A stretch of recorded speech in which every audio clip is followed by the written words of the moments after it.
We all notice it, right? Those little shifts as we get older. Maybe a name takes just that extra second to come back, or new stuff doesn't quite stick the way it used to. It's pretty universal, actually. And it makes you wonder, what's really going on inside our brains as the years go by? We all want to understand how our minds evolve. So today on the deep dive, we're going to unpack exactly that. Our focus is on age-related cortical changes and cognitive performance. We're diving into a recent scientific study that looked at how the brain's structure, specifically the cerebral cortex, that wrinkly outer layer, changes with age, and, crucially, what those changes mean for how well we think. Right. And the specific source we're looking at is a 2025 study by Singh and colleagues. It's titled Age-Related Cortical Changes and Cognitive Performance in Healthy Adults. Their mission, basically, was to map out differences in cortical thickness, volume, and even surface area as people age, and then to connect those physical brain changes to how people actually perform on cognitive tests. Yeah, and what's really interesting here is their focus on a healthy Indian population. It adds a really valuable perspective, beyond some of the groups usually studied. Absolutely. Broadens the picture. And some of the findings are, well, pretty intriguing. It's not just about what goes down, but where it happens in the brain, which abilities are hit hardest. Plus, there's some surprises, like around stress levels. And it points towards proactive things we can actually do about brain health. Definitely. So maybe we should start with the basics. The cerebral cortex itself, like you said, It's that highly folded outer layer. It's mostly made of dendrites and the main bodies of neurons. Thickness varies maybe 1 to 4.5 millimeters. This is our gray matter, essentially. Yeah. Super important for all the complex thinking we do. Got it. Gray matter. And, aging is this continuous thing for the brain. A really common result is cortical thinning, that gray matter literally gets thinner. And research suggests this isn't just something that happens, really late in life. It can start as early as our 20s, particularly in areas like the superior frontal gyrus and the precuneus gyrus. Those are just names for specific folds or ridges on the brain surface. Okay, so the brain's outer layer thins out, starting potentially quite early. How did this particular study actually investigate these changes? How did they measure it all? Good question. So they recruited 76 healthy adults from urban India, and they were pretty careful about selection. Everyone had a score of 24 or higher on the Montreal Cognitive Assessment, the Mullicat test. Basically, no significant memory complaints. And importantly, no history of head injuries, substance abuse, or no neurological or psychiatric conditions. They really wanted a healthy aging group. Okay, makes sense. A clean baseline. And how did they group them? They split them into 3 age brackets for comparison. There was a younger group, G1, that was 23 people, aged 25 to 40. Then the middle age group, G2, 25 folks, aged 41 to 55. And finally, the older group, G3, with 27 participants ranging from 56 to 80 years old. Right, so distinct life stages represented there. And what about the test? What did they actually, how these people do? They used a whole battery of cognitive tests. The MOSIL, like I mentioned. Also, the Auditory Verbal Learning Test, or AVLT, that looks at learning and remembering spoken information.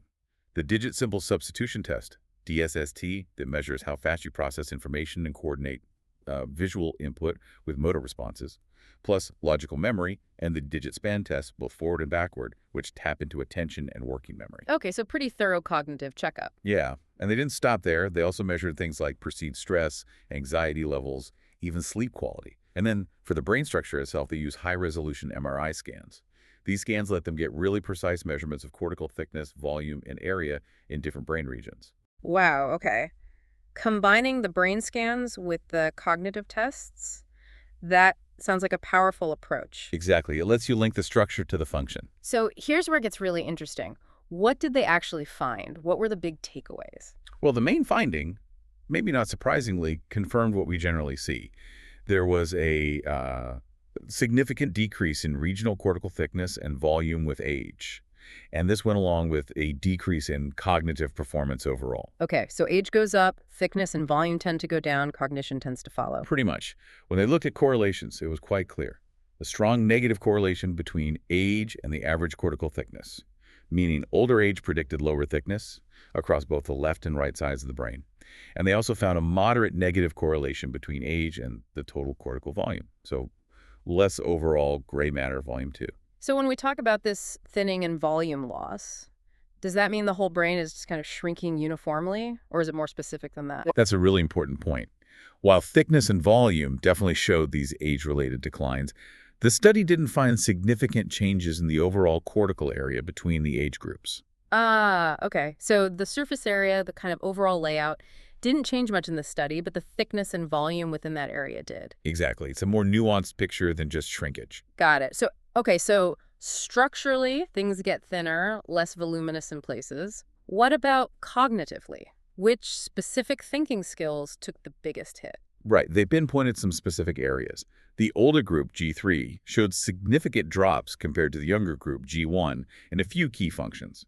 Auditory verbal learning, for instance. Both remembering words right after hearing them and remembering them later. That ability seemed particularly affected. So learning and recalling new verbal stuff gets harder. Yes. And also, performance on the backward digit span test went down. That's a classic test of working memory. Holding information in mind and manipulating it. And lastly, a big decline in that digit symbol substitution test, the DSST, which points to slower information processing speed and visual motor coordination. Things just take a bit longer. Okay, that paints a clearer picture. Learning, working memory, processing speed. But here's something that jumped out at me from the summary, something maybe a bit unexpected. They found that perceived stress was actually significantly lower in the older group, lower than both the younger and middle-aged groups, even while some cognitive scores were declining. What do you make of that? It sort of pushes back against the idea that everything declines with age, doesn't it? It really does. It's a fascinating finding. While we see these cognitive changes, the emotional or psychological side might be following a different path. Lower perceived stress in the older group could mean a lot of things, right? Maybe better coping strategies developed over a lifetime. Or perhaps a shift in perspective, different priorities. Maybe just not sweating the small stuff as much? Could be. It suggests that emotional well-being isn't necessarily tied directly to these specific cognitive scores. It highlights a potential positive adaptation with age. And it's worth noting, other things like trait anxiety, performance on logical memory tasks, and sleep quality didn't show significant differences between the groups in this study, so the changes were quite specific. That is interesting. Okay, so we know overall there's thinning and volume loss, and specific cognitive skills are affected. But did the study zoom in even further? Did they find specific spots in the brain where these changes were happening? Oh, absolutely. That's one of the real strengths here. They didn't just say the cortex thins, they mapped it. Think of it like identifying specific neighborhoods that change more than others. Okay, walk us through some of the key regions. All right, so areas really crucial for memory and learning showed significant changes. The posterior cingulate gyrus, or PCG for one, they saw significant thinning there in older adults. And crucially, this thinning was linked directly to poor performance on that auditory verbal learning test in both the middle and older groups. So thinner PCG, harder time learning new words, makes sense given its role in memory. Exactly. And the precuneus, too. It showed thinning on both sides of the brain in the older group compared to the younger ones. The precuneus is involved in all sorts of things: sensory processing, retrieving memories, visual stuff.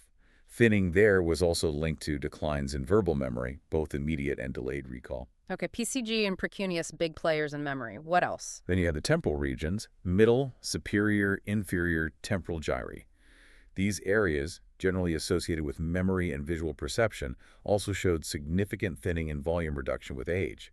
Specifically, they found links between the thickness in the right superior temporal gyrus and right precuneus with auditory verbal memory, and right middle temporal thickness linked with recognizing words heard earlier. So temporal lobe changes impacting memory too. Yes. And then there's the insula, specifically the left insula. Thinning there was associated with that decline in the DSST score, the visual motor coordination task. The insula is complex, involved in visceral feelings, autonomic stuff, sensory motor functions, executive control, a bit of everything. Right, and the frontal lobe, that's usually linked with higher level thinking, right? Absolutely.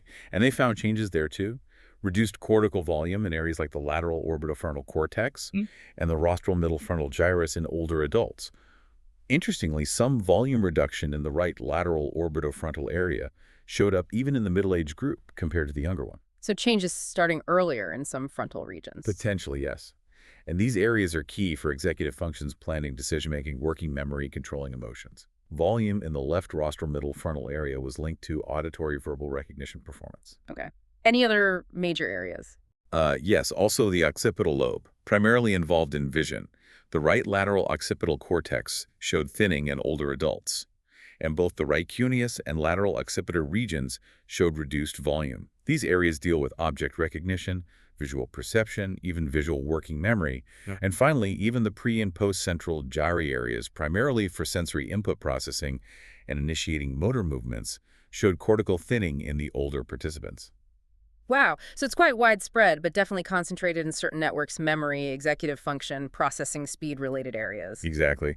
And underlying all of this, the reduced thickness and volume likely reflect things happening at the cellular level. Neuronal degeneration, maybe loss of myelin, that fatty sheath around nerve fibers, general brain atrophy, maybe some low-level chronic inflammation, things that just tend to become more pronounced as we age. Okay, that's a lot of detail, but it paints a powerful picture. So let's pull back a bit. If we connect all these dots, what are the most important takeaways here for you, for our listeners? What's the so what? I think the big message is this. Yes, your brain changes with age. We see thinning, volume reduction in specific places.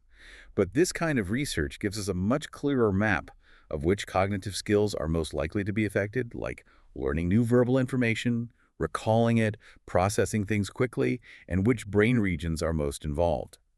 It confirms that overall gray matter thickness does decrease with age. But knowing the specifics is powerful. It's not just some vague decline. It's targeted changes we can potentially address. And we should mention the limitations the researchers themselves pointed out, right? It's important context for you listening. They mentioned the sample size was relatively small, and crucially, it was a cross-sectional study, not longitudinal. Right, meaning they compared different people at different ages at one point in time, rather than tracking the same people over many years. A longitudinal study would give an even richer picture of how these changes actually progress within individuals. Definitely. But even with those caveats. Even with those, the study raises a really important question. How can we actually use this knowledge? How can it help people? And the authors suggest something quite hopeful, that identifying cortical thinning early on, maybe using imaging techniques, could potentially help us intervene sooner. Intervene how? This gets to the proactive steps you mentioned earlier. Exactly. The study points towards what they call prophylactic interventions, things we might do to support brain health. They specifically mention things like cognitive training, yoga, meditation, and social engagement. So why should you care about all this detail? Because knowing where the challenges might arise and knowing there are potential ways to support your brain health through things like staying mentally active, managing stress with meditation or yoga, staying socially connected, that's empowering. It helps you understand the journey and think about your own cognitive health proactively. Precisely. It shifts from just observing aging to potentially managing aspects of it. Okay, so let's quickly recap. Our deep dive today looked at how aging affects the brain structure, specifically the thickness and volume in key regions. We saw how these changes are linked to performance in areas like verbal learning, memory recall, and processing speed. But importantly, the research also highlights potential ways to be proactive, things like cognitive training, yoga, meditation, staying social. Absolutely. Now, for a final thought to leave you with, something to mull over, remember that surprising finding. The older group reported lower perceived stress even while some cognitive functions showed decline. It makes you wonder, doesn't it? Beyond keeping our memory sharp or our processing speed up, could focusing on our emotional well-being be just as vital for healthy brain aging? Things like reducing stress, maybe developing better emotional regulation, could that be a sort of hidden key? Working alongside things like cognitive training and meditation. Something to think about as you navigate your own life journey.